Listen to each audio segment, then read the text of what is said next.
চ্যাংকুড়ি রোডের এক বাড়িতে চুরির ঘটনা। বাড়ির মালিক দীপঙ্কর পাল চৌধুরী জানালেন, দীর্ঘদিন শিলচরের বাইরে কলকাতায় ছিলেন। গতকাল বাড়িতে এসে দেখেন তার সব কিছু চুরি হয়েছে। সোনা দানা গয়না সব চুরি হয়েছে, এমনকি জমির কাগজপত্র চুরি হয়েছে। চোর সিসি ক্যামেরা কাপড় দিয়ে ঢেকে চুরির কাজ সেরেছে বলে জানান তিনি। দীপঙ্কর পাল চৌধুরী আমার ভালো নাম। চ্যাংকুড়ি রোড শিলচরের বাসিন্দা। আমি এতদিন আমরা were in Kolkata for my father's treatment, right.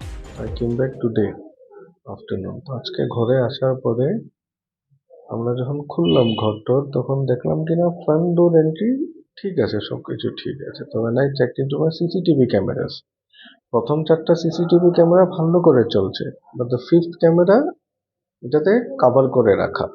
আমাদের তখন ডাউট করলো। আমরা ঘরের পিছন দিকে গিয়ে পুরোটা আবার সিঁড়ি দিয়ে উঠে, নট সিঁড়ি এক্স্যাক্টলি, মই দিয়ে উঠে দেখলাম। তারপরে দেখলাম কি পিছন দিকের দরজার আমাদের গ্রিলটা ভাঙা, ডোরটা খোলা।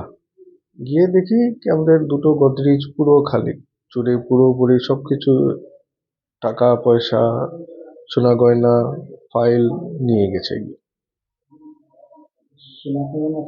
এটা তো এখনো আমি সঠিক বলতে পারবো না। I need to talk with my mother। কত লাখ দেড়েকের মতন ছিল।